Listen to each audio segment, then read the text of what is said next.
que está no KSSF, os internautas também, né? Prazer, é muita satisfação estar aqui com vocês e tendo também a oportunidade de participar aqui desse encontro, participar desse debate. Afinal, todos aqui estamos na mesma jornada de aprendizagem e do processo de evolução, né? É isso aí. E isso é que é legal, eu acho, que nesses estudos, nas palestras, inclusive, domingo eu estive aí presencialmente no KSSF assistindo a Stella, e foi muito legal porque é interessante que a gente escuta muitas coisas repetidas vezes aqui nesses encontros, nesses eventos. E outro dia eu estava até conversando com uma pessoa e comentando sobre isso com ela, né? Ela disse para mim assim, Adriano, muitas vezes a gente escuta muitas vezes as mesmas coisas. Eu falei assim, nada. Eu acho que se a gente está escutando de novo é porque a gente ainda não aprendeu. Então, estamos precisando de escutar de novo. Né? E temos que combinar o seguinte, a nossa vida é muito corrida, né? O nosso dia a dia. E como a gente está nessa jornada do aprendizado, é muito conteúdo para ter que assimilar tudo de uma vez. Né? Então, eu acho que é importante a gente participar disso aqui, a gente assistir, escutar. E hoje a gente tem tanto recurso, né? Temos aqui a internet que nos proporciona esse encontro, temos podcasts aí, em Spotify, etc., com mensagens expressas do Chico, enfim, muito conteúdo bom que ajuda nessa caminhada. E esse tema de hoje aí ele foi muito interessante porque eu tenho que revelar aqui aos que nos assistem, né, que você fica apertando a gente, né, Ayrton? Para esses conteúdos gigantes, né, como a Marisa gosta de dizer. E aí surgiu, então, essa ideia de tirar 2 conteúdos do livro Pão Nosso, psicografado pelo Chico, né, ditado pelo Espírito de Emmanuel. Na verdade, são 2 capítulos do livro, é o capítulo 50, que fala sobre preserve a ti mesmo, e o 51, que socorre a ti mesmo. Né? E como eu fazendo uma leitura desse conteúdo, percebi que fazia sentido os 2 conteúdos e eles andam de mãos juntas, aí nós tivemos, então, fomos inspirados, né, a ter esse título sugestivo para esse debate de aqui hoje. Né? A gente tem que procurar aproveitar, como eu disse, esses conteúdos. Se você me permitir, Marisa, até antes aí de você também falar, e o Ayrton também, eu já repassar aqui esse pequeno texto do capítulo 50, que para a gente já começar a fazer o debate, porque ele é bem rapidinho e eu acho que vai contribuir muito para o pessoal entender tudo isso que a gente vai procurar discutir aqui. Eu vou compartilhar a tela, se você permitir, e aí a gente faz essa leitura aqui em conjunto, que eu estou vendo que tem o telão ali atrás e é possível, então, as pessoas compartilharem. Eu vou só aqui compartilhar o arquivo.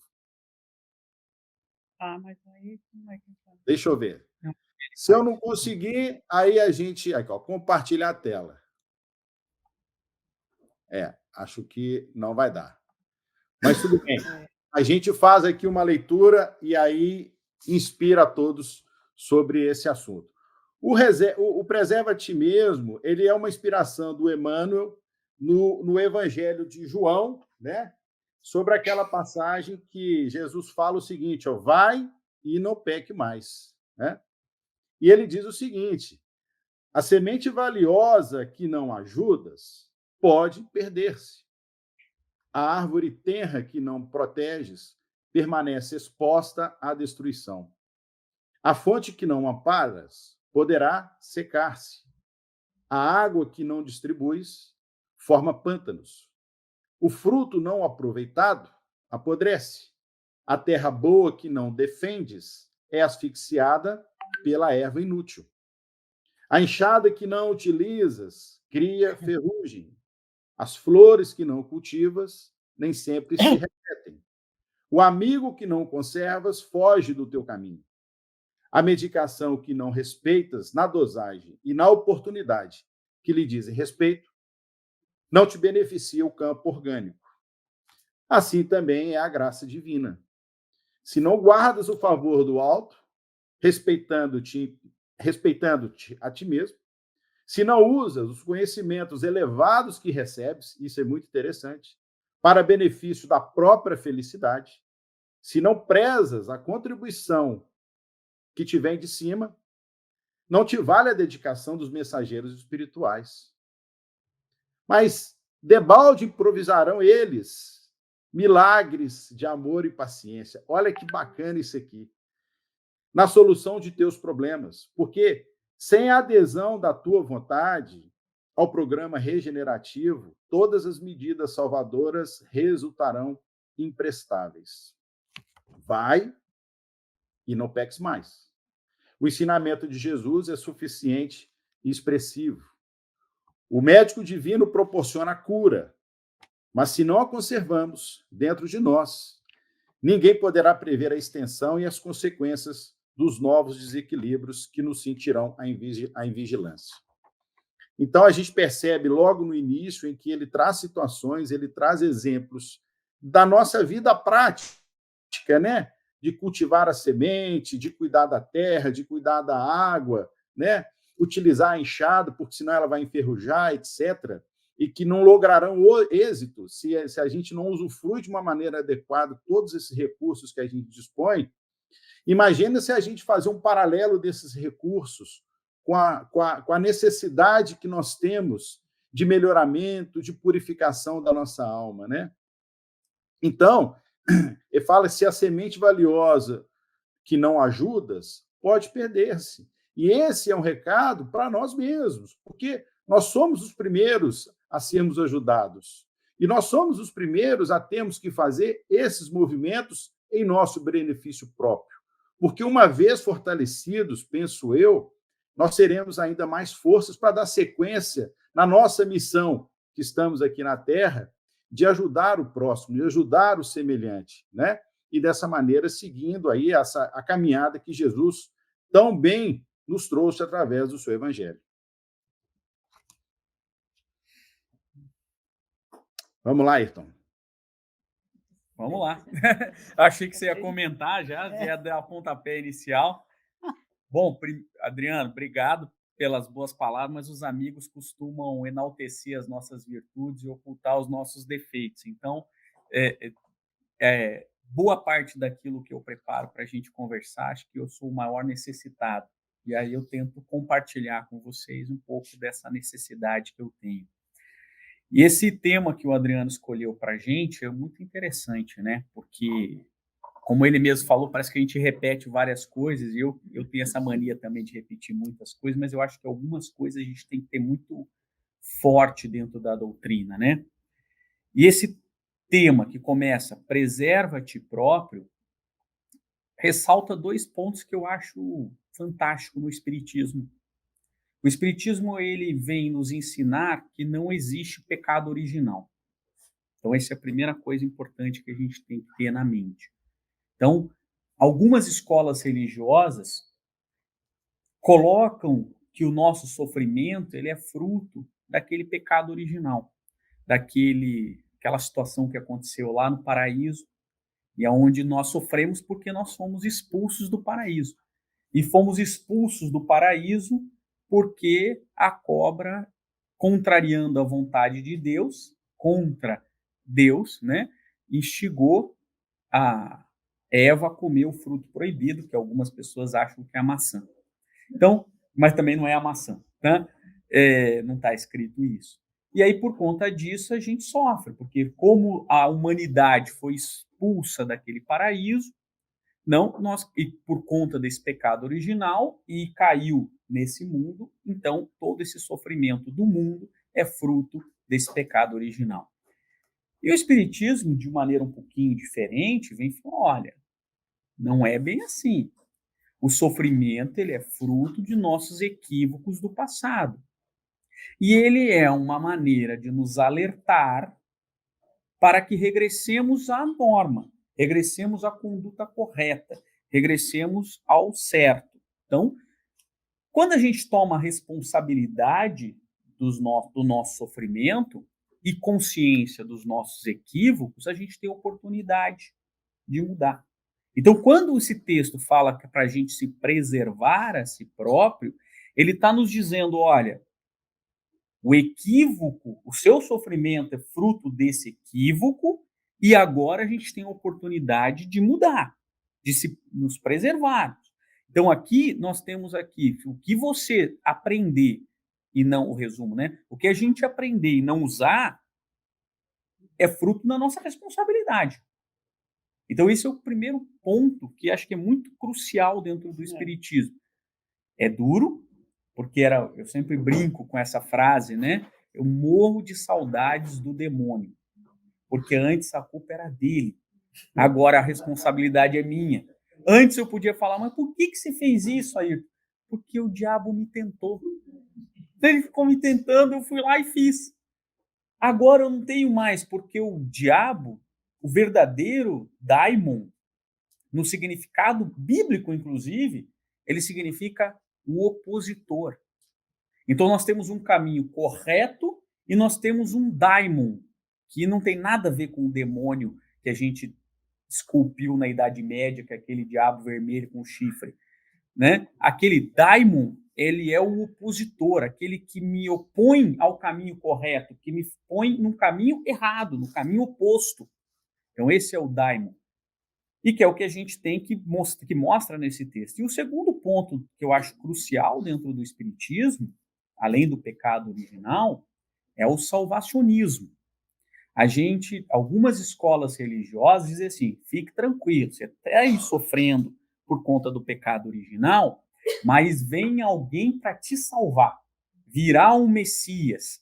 E aí muitas escolas religiosas estão, inclusive, hoje apoiando a guerra que nós temos hoje, aquela tristeza que nós temos, porque eles acreditam na vinda de um Messias, desse Messias, né?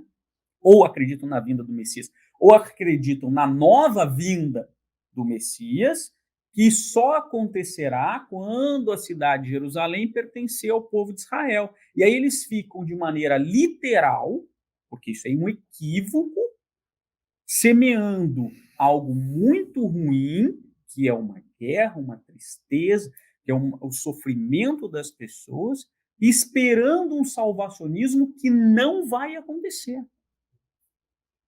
A responsabilidade pela nossa felicidade é exclusivamente nossa. Não, e aí vem socorre-te a ti mesmo, é a sequência do texto, né? Então, por isso que o Adriano colocou que tem sequência, eles dois são juntos, e não foi à toa que o Emmanuel também colocou eles logo na sequência, porque, na realidade, quando a gente pega esta ideia de que não haverá salvacionismo, e a única forma de sermos felizes, segundo Kardec, é atingirmos o processo evolutivo, está nas nossas mãos. Então, a gente tem que usar o arcabouço de conhecimento que nos é dado em prol da nossa salvação, porque ninguém vai nos salvar. Aquilo que está escrito dentro de várias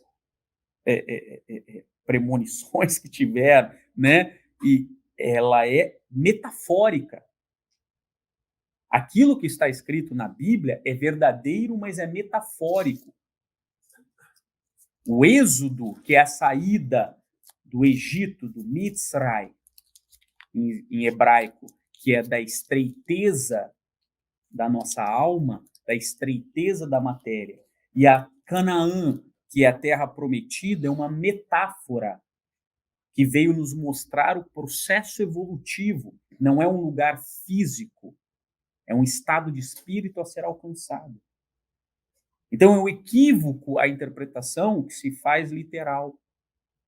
Essa interpretação de um lugar aonde está ali fisicamente. Nós não podemos não pertencer a esse planeta. Nós somos do universo. Então, esses dois pontos são muito importantes e que traz aqui esse texto. Agora, interessante, aí eu vou entrar na minha... Essa era só a introdução.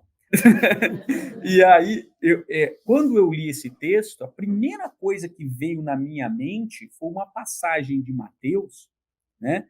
Por quê?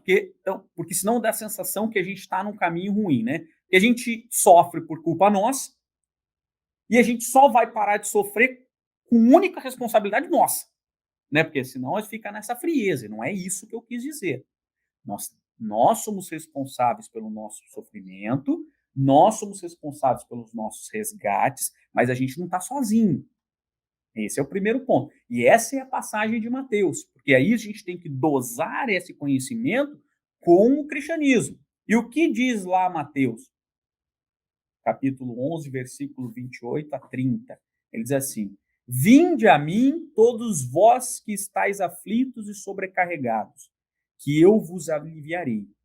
Tomai sobre vós o meu jugo e aprendei comigo, que sou brando e humilde de coração, e achareis repouso para as vossas almas, pois é suave o meu jugo e leve o meu fardo.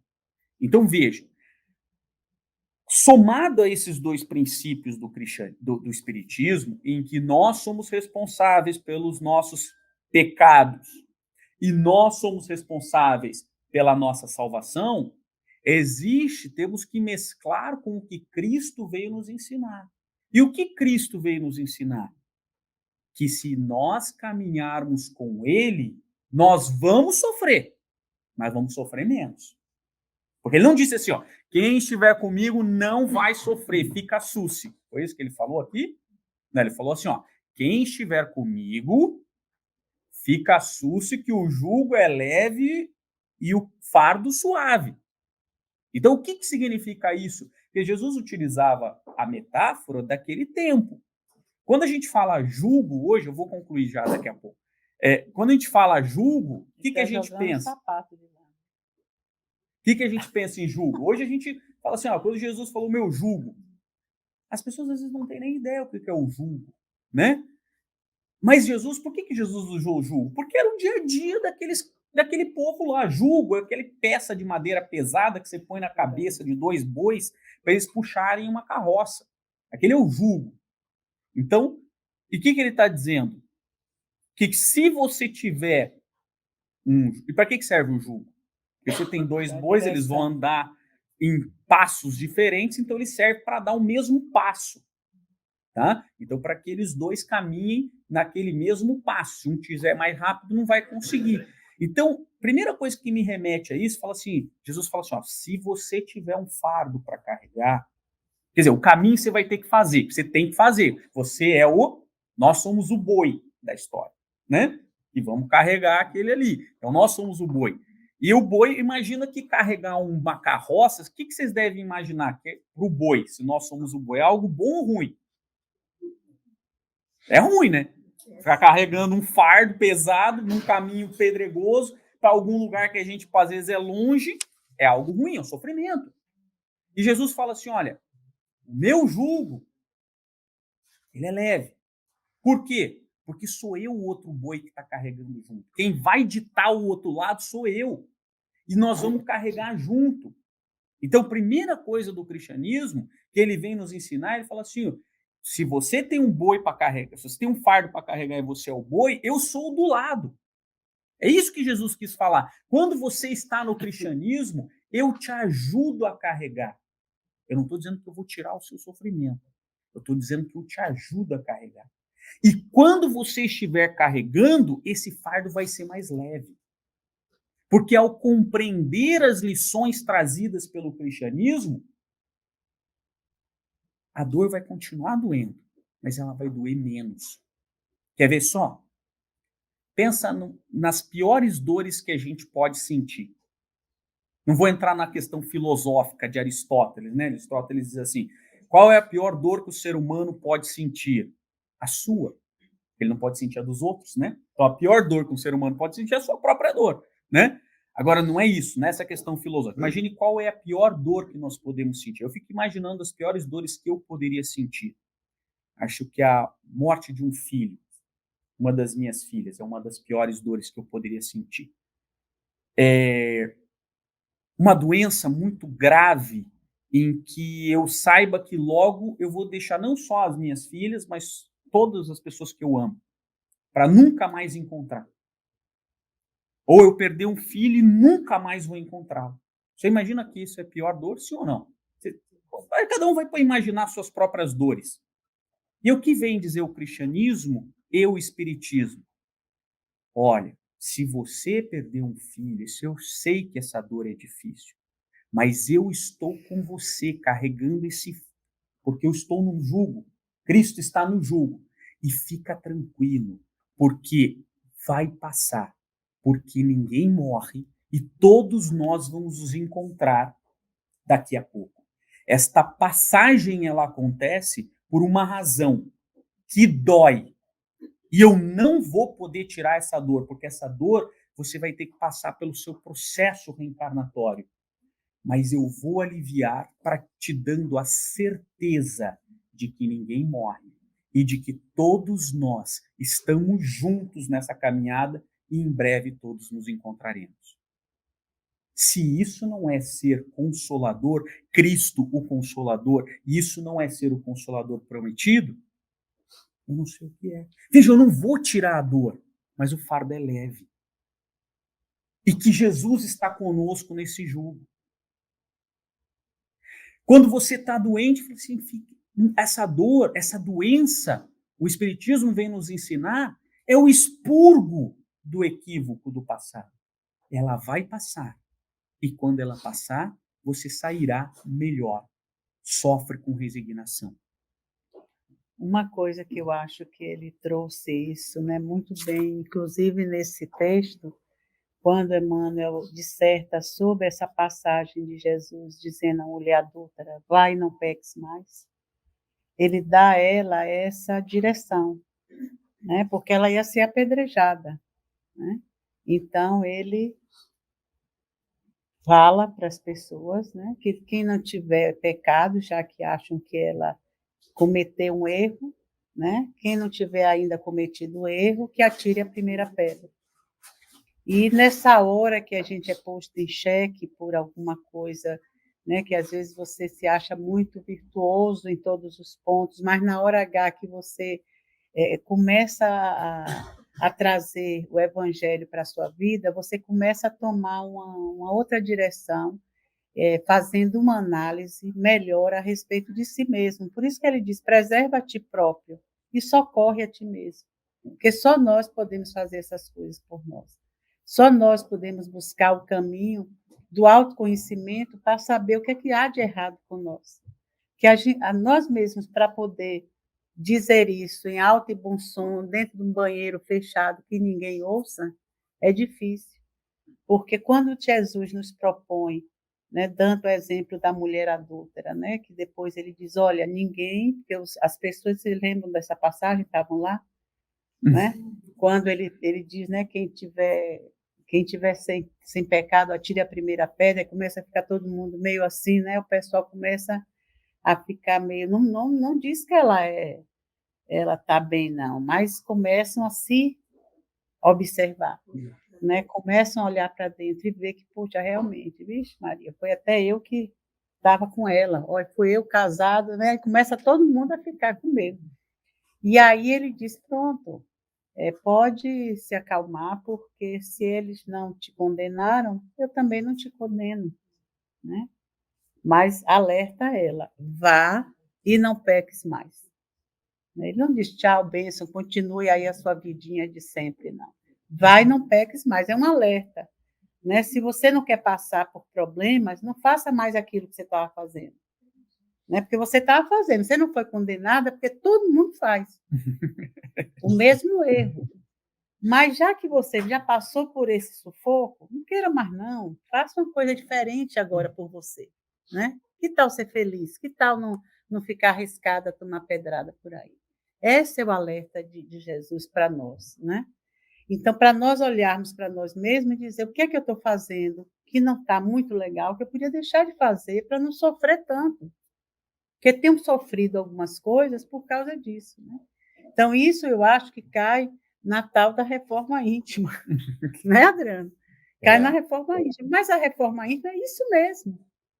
a gente entrar num processo de se olhar, né? Como ele fez com que ela assumisse, todos nós assumíssemos, né, que queríamos condenar uma pessoa, a nos avaliarmos, a ver o que é que há de errado com nós e ver que todo mundo tem coisas, tem problemas, vive fragilidades, né, as suas fragilidades aqui e ali. Então, isso ficou, sabe, a gente sabe disso.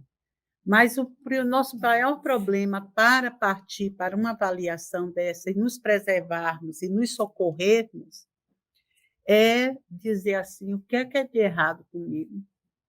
Na hora que você se pergunta, dentro do banheiro, no closet, né? Bota um espelhinho lá, no lugar mais apertadinho, porque tem closets aí que são maravilhosos, né? Um lavabozinho, sabe um lavabo?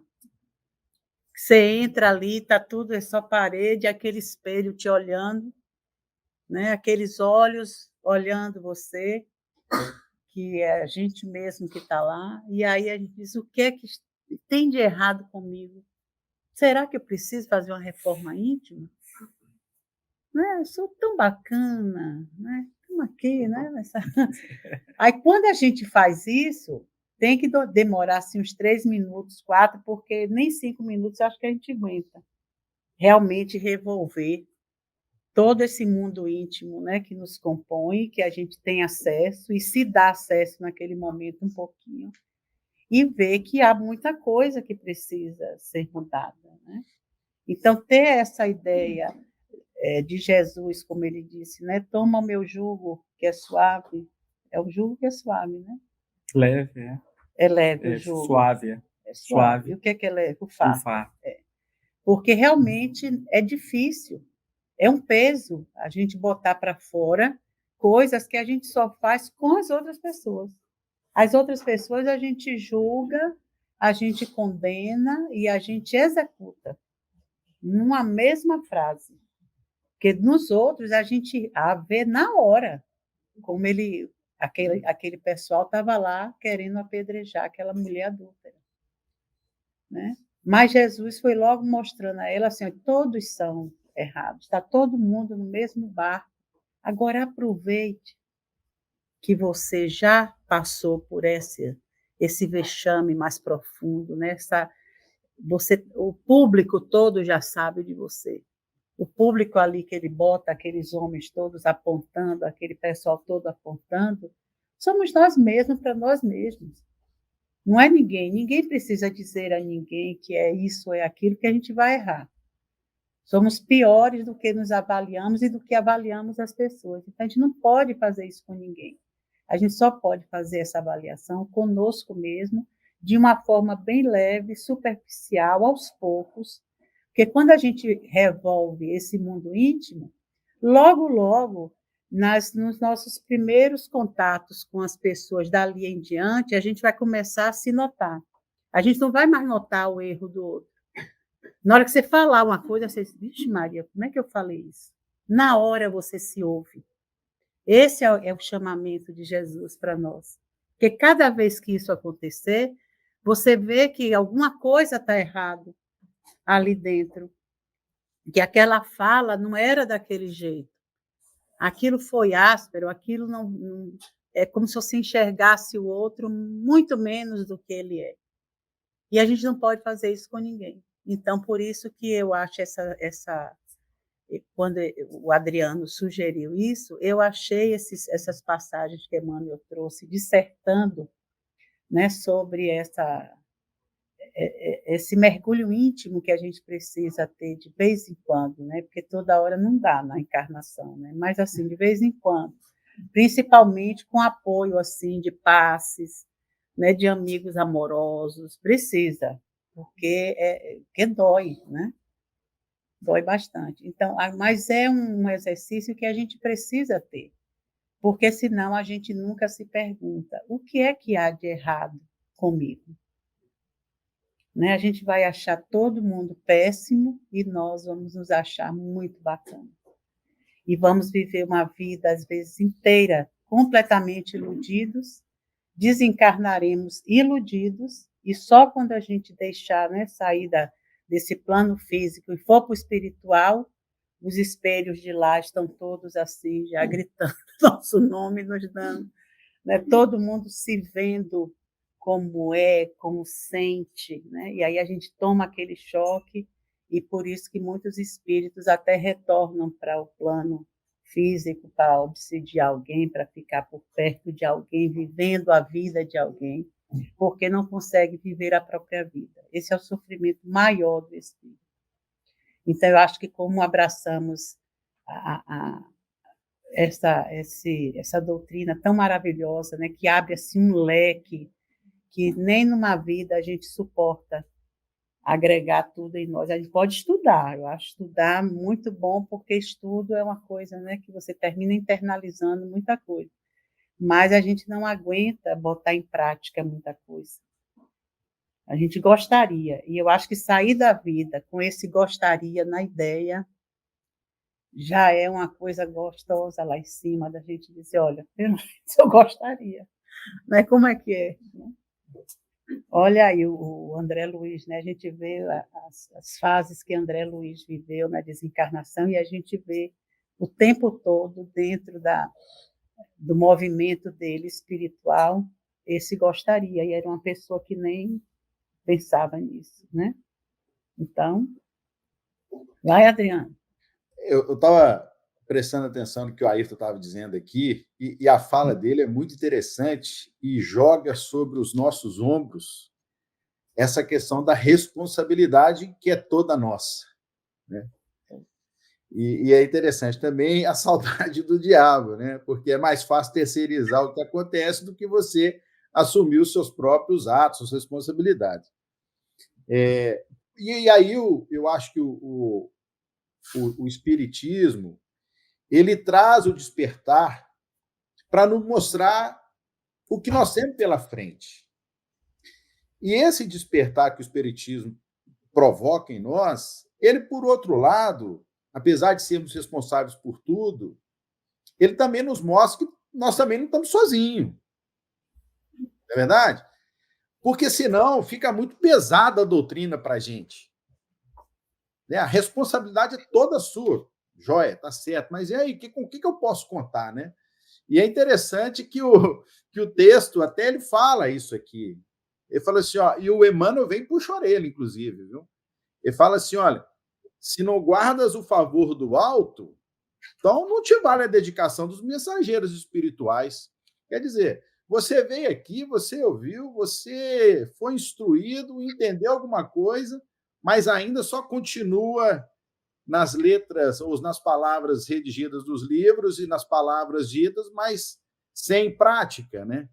Então é o seguinte, vamos colocar mãos à obra, né? E aí ele continua. Então é o seguinte, cara, não seja ingrato com os mensageiros espirituais, não. Porque, apesar de você, às vezes, não estar colocando em prática os ensinamentos que você tem vivenciado em aprender, eles aí vão continuar te promovendo aqui, ó, milagres de amor e paciência. Então, se tem que falar em milagre, são esses milagres de amor e paciência que eles têm conosco. E quais são os caminhos, então? Já que não tem o milagre, né? Eles não vão vir aqui resolver a parada para a gente. Quais são os caminhos que existem para a gente, então, compreender esses milagres? É tudo isso aqui, é esse bate-papo, são essas orientações, são as obras psicografadas por esses fantásticos médiuns, né? Iluminados que nós temos e tivemos, né? Que trouxeram para a gente esses ensinamentos, livros fantásticos, e aí sim, através de todo esse conteúdo e essas instruções, é que a gente vai conseguir promover, então, os ditos milagres. Agora, que realmente não é fácil você encarar para si toda essa responsabilidade, não é, né? Mas quando você descobre que a solução dos seus problemas está apenas com você, também fica mais fácil, porque você vai estar no controle da situação. Você, cara, tá bom, eu não vou conseguir resolver tudo de uma vez, mas o que dá para resolver agora, né? O que eu posso melhorar agora, né? Inclusive melhorar a si mesmo. Para isso, a gente tem vários benefícios, né?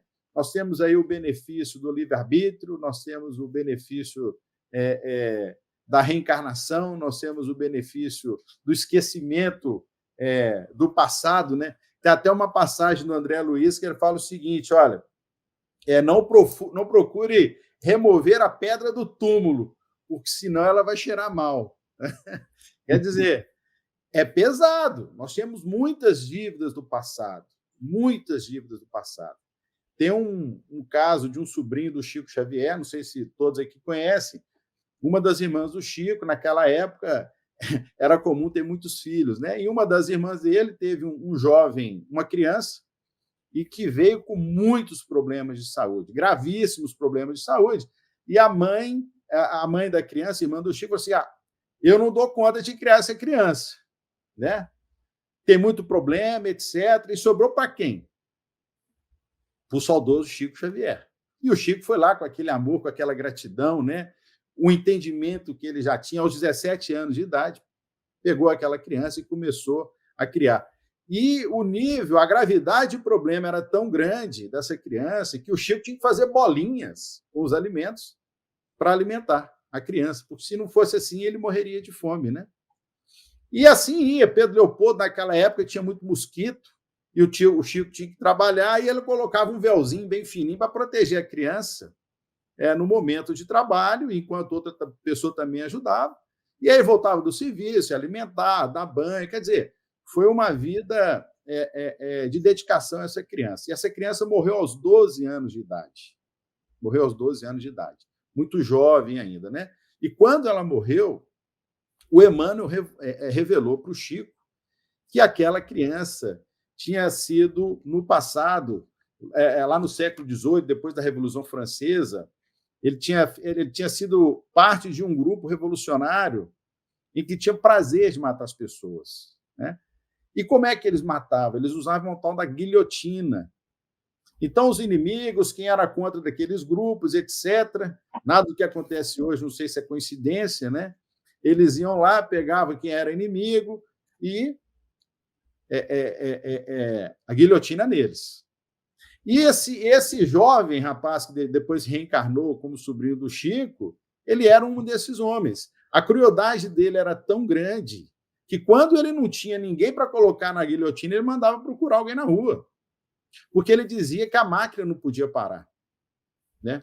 Então, você imagina o tamanho de dívida desse cidadão, e que depois veio a ser esse sobrinho do Chico, acolhido com tanto amor. Então, quer dizer, naquela época em que ele se achava grande praticando tudo aquilo, né? Depois ele pôde perceber, talvez, já no mundo espiritual, que era muito pequeno diante da bondade que ele poderia ter praticado já naquela época.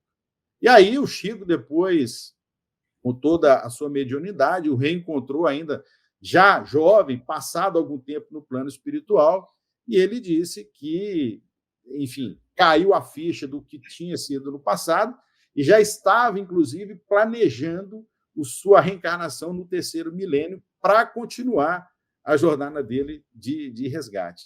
Então, quer dizer, tudo depende, de fato, de nós mesmos. Mas é bom saber que a gente está amparado por essa espiritualidade e através de vários meios, por exemplo, como essas instruções e essas oportunidades que a gente tem aqui de debater esses temas. Vamos lá, Ayrton.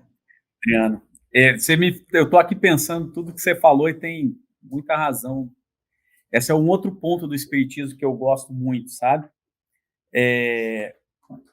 Algumas escolas religiosas colocam todo o peso do processo de evolução numa única vida. Isso é muito difícil, né? Porque a gente, eu não sei vocês, talvez eu até esteja colocando vocês na mesma vala que eu, né? Mas eu, quando me vejo, né, com tantas imperfeições, com tantos defeitos, com tanta coisa ainda que eu preciso corrigir, e me deparo com a incapacidade de conseguir corrigir alguns eu realmente já defini que só vai ser na próxima encarnação, né? Tem coisas que eu já tomei essa decisão. E não por fragilidade mesmo, né? E aí você fica e fala assim, imagina, a pessoa que não acredita na multiplicidade das reencarnações, o quanto que isso é difícil.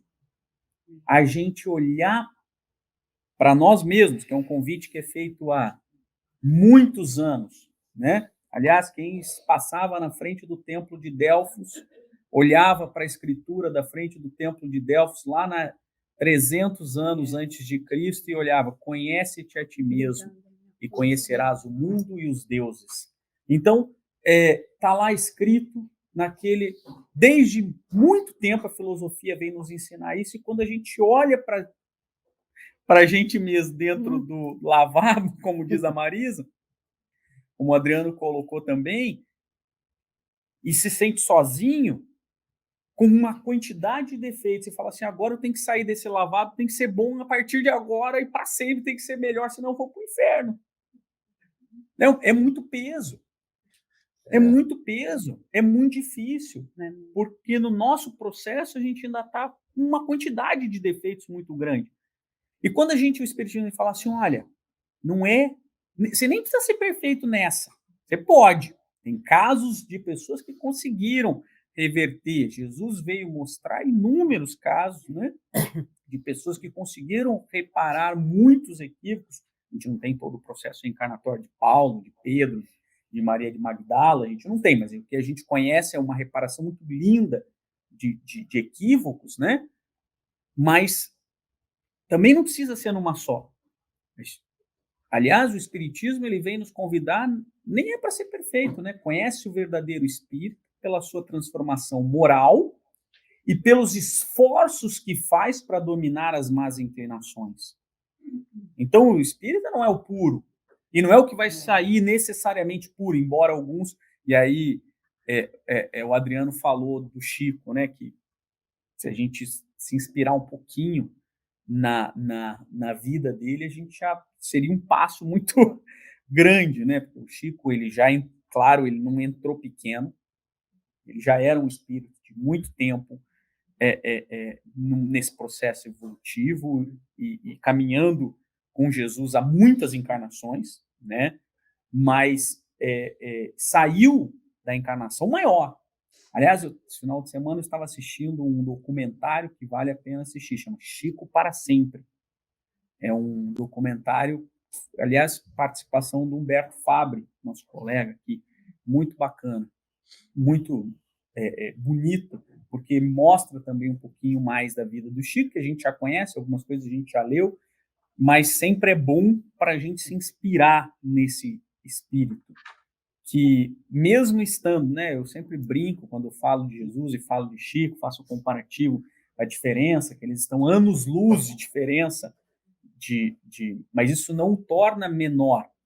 Ele mesmo reconhece isso nesse documentário, vocês vão ver, ele fala assim, quando ele fala de Jesus, ele fala: não estou me comparando a Jesus, perto dele eu sou um verme, né? Então, só que perto de Chico eu sou um verme, então, nessa comparação, então, inspirar nessa vida, e aí a gente começa a ver que é a prática.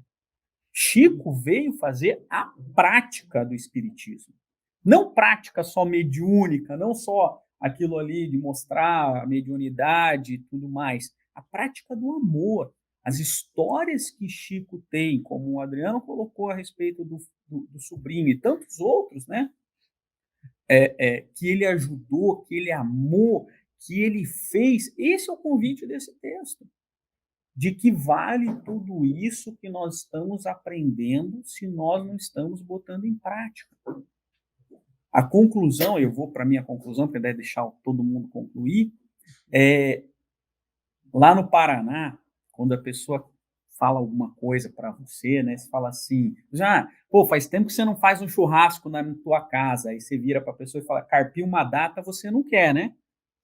Vocês sabem o que é carpir uma data? É pegar a enxada e carpir um terreno, né? Pegar a enxada e tirar. Então, assim, você quer fazer um churrasco na minha casa, mas carpir uma data você não quer, né?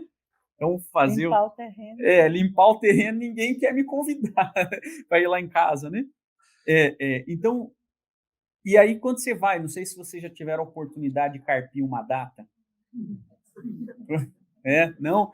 Então, você tem que ter uma enxada boa, fiada, né? E você tem que estar com uma enxada com cabo, assim, que seja bom, porque senão ela machuca a sua mão. E sabe como é que você obtém uma enxada bem boa, assim, com cabo bem bom, para não machucar muito a mão? A enxada usada. Se você pegar uma enxada nova, ela vai machucar a tua mão. Se pegar uma enxada nova, ela não foi muito. Agora, aquela enxada que você usa muito, o cabo tá lisinho, aquela coisa, olha, funciona com uma beleza. E é o que o Emmanuel falou da enxada também. A enxada que você não usa, ela enferruja, perde o fio. Você quer carpir uma data, você tem que usar uma enxada que você carpe sempre. Então, é essa a visão do Espiritismo, quando Emmanuel faz esse paralelo. Se você quer ser melhor, você tem que ser uma enxada usada. A prática faz a perfeição. No início é difícil. Sair do ponto zero é difícil, mas o Espiritismo é um convite para que a gente saia, nos identifique e trabalhe. O trabalho é que vai fazer a diferença. Não se eu sei todas as questões do Livro dos Espíritos, de cor, recito elas e tal, isso é bom. O conhecimento é importante, não é um demérito, né? É melhor aquele que conhece o Livro dos Espíritos do que aquele que nunca leu e fala assim, não leio o Livro dos Espíritos, não. Tá bom. Então, mas é melhor aquele que sabe de cor. Mas melhor ainda é aquele que pratica o que diz lá o Livro dos Espíritos, né? Então, o convite do Espiritismo e, sobretudo, o convite do cristianismo é um convite de ação. Cristo não convidou a gente para entender mais, porque para isso ele já tinha mandado um dos seus ministros, quem está dizendo isso não sou eu, foi o próprio Chico, que falou, que foi Sócrates, e a filosofia socrática e dos grandes filósofos daquele tempo vieram para ensinar a pensar. Cristo veio para nos ensinar a agir. Então, todas as metáforas dele são metáforas de ação, de caminhar, eu sou o caminho, né? Segue, age, né? Então, é sempre algo para você fazer algo. E o Espiritismo é a mesma toada. O que estamos fazendo? Porque não precisamos fazer tudo de uma vez. Mas o que estamos fazendo? Pode até tropeçar no caminho, né, Ayrton? Vamos tropeçar. Não, e a gente é um poço de fragilidades. Adoro essas fragilidades, né? Jesus é bom demais, né? Somos mais frágeis que perversos. Eu acho isso de uma generosidade assim, né? Ímpar. A gente já começa por aí. E na ação mesmo. Preserva a ti próprio, socorre-te a ti mesmo. Faça por você. Porque todas as vezes que a gente começa a usar, como ele disse a mulher adúltera, vá embora, siga seu caminho, só que não erre mais. Esse não erre mais é o contundente do mestre, né? O mestre diz isso. E a gente ouve assim, erre pouco. Porque a gente não vai poder, a partir daquele momento, não fazer mais nada errado. O erro ainda está impregnado em nós, porque o erro são emoções, são sentimentos, são essas fragilidades que Jesus citou, né? Então, a gente passa a agir dali em diante, prestando mais atenção, né? Na palavra que diz, no gesto que faz, no olhar, né? nas coisas que pensa, que a gente pensa, às vezes, barbaridades, e esses pensamentos viram energias e poluem o planeta, né? Fazem com que pessoas fiquem doentes. Então, essas coisas é que está no nosso controle. E, às vezes, a gente quer controlar o erro do outro. O outro não pode fazer. Mas, se a gente não consegue controlar o nosso, o outro também não pode. Aí que a gente começa o quê? A não errar mais, ou seja, não vou mais agredir, não vou ter preconceitos, vou ser mais compassivo, não vou ficar julgando as pessoas pelos que eles fazem ou deixam de fazer. Cada um sabe o que faz, né? Paulo de Tarso tomou esse rumo ao encontrar Jesus. Senhor, o que queres que eu faça? Ele disse isso. Vai, não peques mais. E aí ele foi e fez aquela caminhada linda para uma encarnação, né? Cheia de esforço, de dor, né? Para poder se botar inteiro olhar para Jesus depois da desencarnação e dizer, olha, não fiz tudo que não devia, mas estou aqui, né?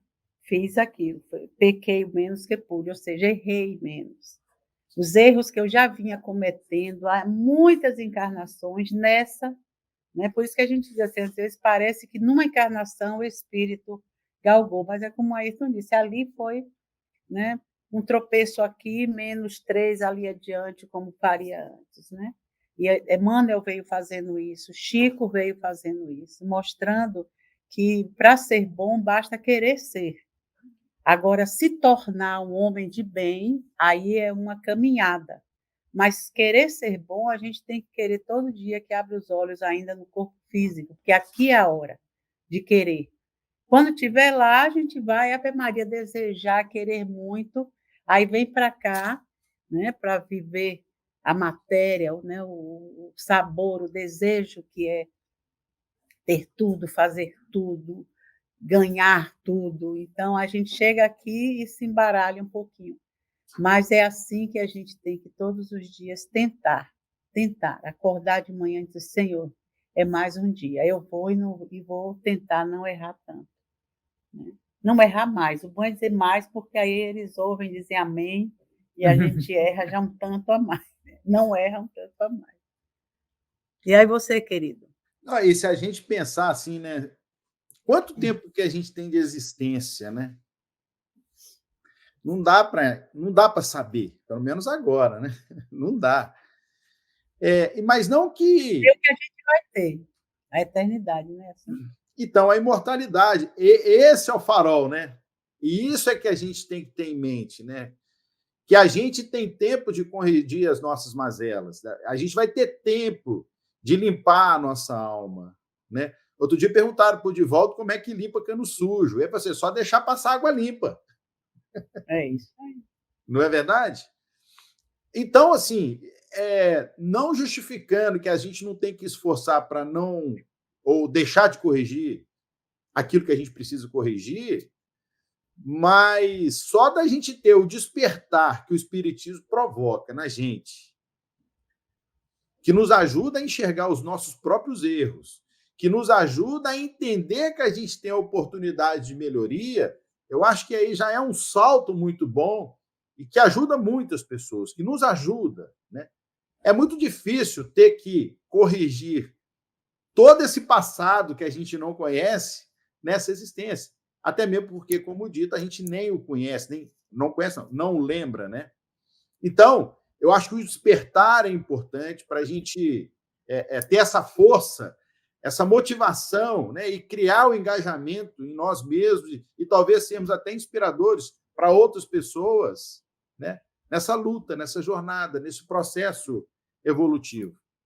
E para encerrar, esse texto Socorre a Ti Mesmo, que é o capítulo 51, acho que é legal a gente deixar o convite para o pessoal aqui parar um tempinho, se puder, procurar na internet, ler esse texto, que ele é muito legal, onde é possível fazer um paralelo das enfermidades que o Emmanuel relata no texto, né? E como é que essas enfermidades são curadas, mas procurar fazer um paralelo das enfermidades da nossa alma.